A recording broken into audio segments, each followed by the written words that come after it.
Yeah, so the big story, of course, is that the ANC has endorsed Cyril Ramaphosa as party president for another 5 years. Tulas, Ramaphosa also won by a much wider margin than he got 5 years ago. Is it safe to say that we're going to see less division, less infighting and more action on key issues to fix our country? I tell you what, Sally, you're absolutely right that the margin is quite wide between the number of votes garnered by the ANC president, returning ANC president, around 2,400 thereabouts. I don't have the specific figure, compared to about 1,800 or thereabouts for Zweli Mkhize, the other contender who was in play. It is a wide margin, so it is quite authoritative and emphatic for him in terms of the branches affirming his leadership. So that helps him a great deal. But that's not the full story, Sally, because in addition to that, the reading of analysts is that the ANC president was able to secure a number of other people that he prefers to work with in that top 7 leadership of the ANC. And this becomes important when there are matters that need to be discussed that are deferred to the officials, and then the officials are weighing in. You saw the role that Gwede Mantashe played in the last 2-3 weeks since the release of the Parapara report, the independent panel report on Parapara, as well as that speculation that was widespread that the country president, Cyril Ramaphosa, was on the verge of resigning until the intervention of people, including Gwede Mantashe, but also even at the start of the conference itself and the return of Gwede Mantashe, that some people were starting to write off for the position of national chairperson, and how emphatically he has also returned. He's a general of the president. He's in that top leadership, as well as others. But that's not really the main talking point that I would want to dwell on. Let me take you to our reporters who have many more reactions to the news of the top 7 leadership. Let's start with Siphamandla Goke. Siphamandla, what is the sense of reaction that you are hearing? The stakes were high coming into the top 7 election, and now this is settled. What are the delegates telling you? Well, the delegates concede that now it's time to close ranks, rally behind the newly elected leadership of the ANC and work together to support that leadership. And they say they need to close all the factions that have been operating, all the lobby groups, all those that have been trying to contest for positions who did not make it. They need to rally behind this newly elected leadership and ensure that it delivers on its mandate of unity and renewal. And they say that if they want to renew the ANC, they need to close down all the factions that were existing before this conference. Of course, President Cyril Ramaphosa of the ANC being given a renewed mandate here with a comfortable win and margin, which makes him, to be more authoritative moving forward. And I spoke to Zizi Godwa, one of those who are staunch supporters of President Cyril Ramaphosa, saying now that the president has been given a renewed mandate, he needs to be decisive in implementing the renewal project of the ANC. Let's take a listen. Obviously, the outcome of 2017, which was a zebra, to a very greater extent, it immobilized the president.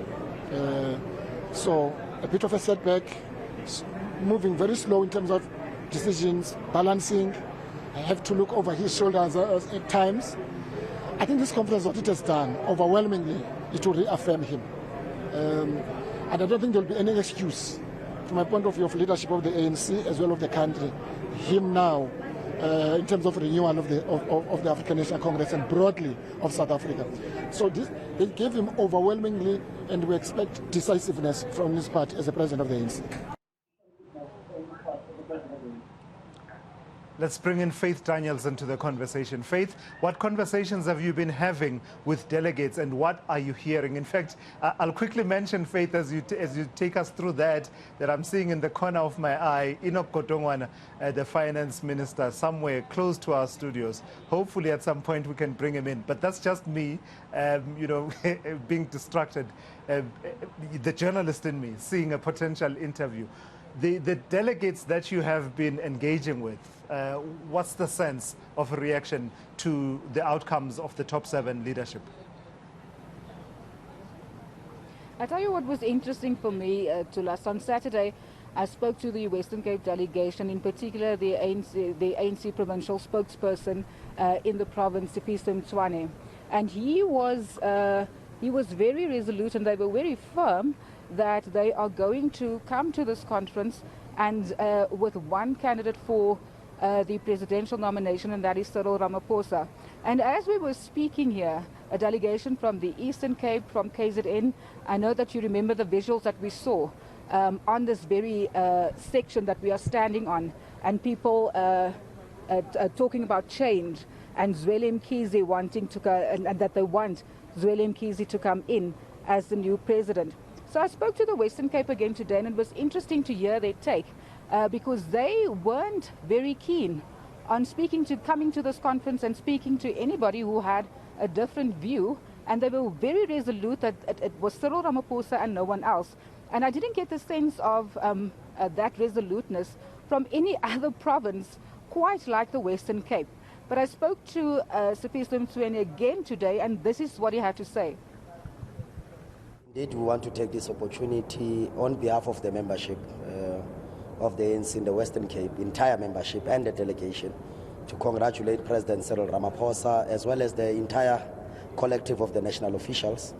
We want to also congratulate the branches who've really taken the mandate and gave it to the delegates. Delegates arrived here, became disciplined, and did exactly what was expressed in the nominations, which was to elect President Cyril Ramaphosa overwhelmingly. And we believe that the time now has come to unite the ANC. The last 5 years has been quite turbulent, and we think that the moment to unite the ANC and really get down to work in dealing with the many challenges that the country faces is now. And of course, good luck to the rest of the nominees for the additionals. Do we not have Pule? We do. Okay. So that was some of the reaction then from the Western Cape, Faith. And who else have you been engaging with? Well, we've spoken largely to a lot of delegates from every other province, right?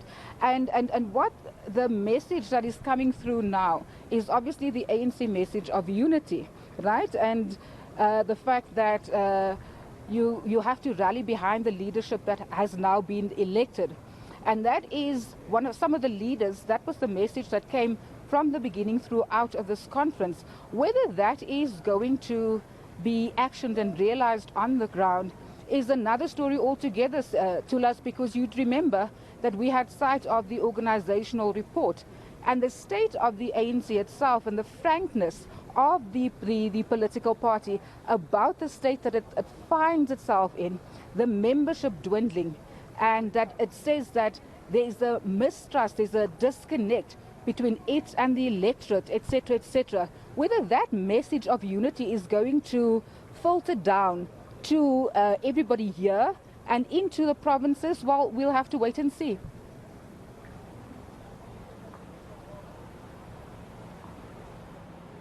Of course, we did have a nominee in the top 7.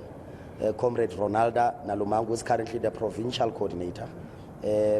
Good showing, by the way, but the will of the branches have been expressed.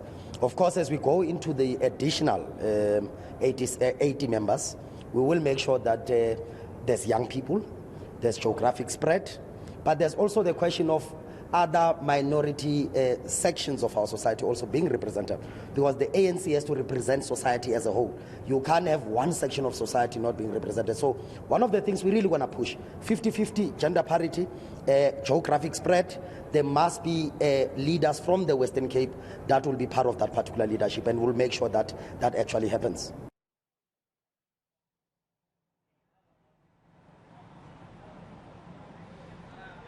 All right, let's bring in Pule Letshwiti-Jones. And Pule, part of what we saw happening is a central role for the Electoral Committee of Kgalema Motlanthe in the nominations, in bringing everything together towards the electoral part of this conference. But, you know, it wasn't smooth sailing, was it? What challenges have you been hearing? What are they identifying as key lessons and challenges coming out of this conference? Definitely, it wasn't quite a smooth sailing for the electoral committee of the organization.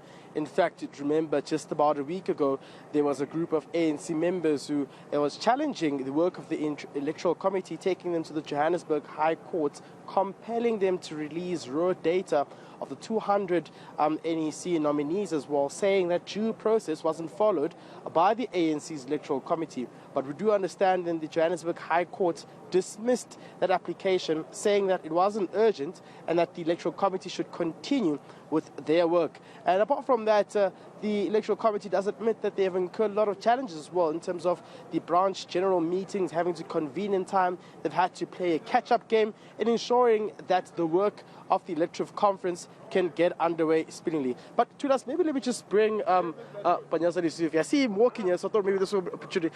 But Steve, Eric, you can't just pass here. Let's speak. How are you? Mr. Lusufi, thank you very much for joining us. I know you're going anywhere, but we need to speak to you, just get reaction as well. Top 7 are being nominated now. Are you happy with the outcomes? Do you think everything was followed? Well, I'm one person that is uncertainty as an enemy. So when you live in an environment where there is uncertainty, I find myself struggling. So now that there is certainty about the leadership of the ANC, I think all of us should rally behind that leadership. No one has won. I know a majority of people are coming from Gauteng, but where they are now, they're representing the entire country. And the sooner the African National Congress now focuses on the task at hand to prepare ourselves for 2024, it's going to be a difficult mission. So what we have just observed or realized is that at least there is certainty. There is a leader, and there are members that are part of that leadership that will lead the ANC in our country. But most importantly, it's an affirmation of 3 crucial things, Mr. Jones. The first one, that our branches have finally buried slates. You are quite aware that in 2017, they started that process. Today, I think they reaffirmed it, that they will take the best, wherever those best individuals are based or are part of what particular slate. And secondly, for the first time in the history of the ANC, where ordinary branch leaders defied their own leaders, where they felt that what is best for the ANC cannot be influenced by any other person. And that's very important, because it means that there is a light at the end of a channel, that no one will be influenced unfairly. People will use their power as delegate to make their own decision, either according to their branch nomination, but also according to their conscience. The third one, which is very, very, very important as well, is to really bring the ANC closer to our people. And I really believe this outcome of leadership is something that we can be proud of. I mean, just quickly before I throw it to my colleagues, got the finance minister, we speak about the burying of slates.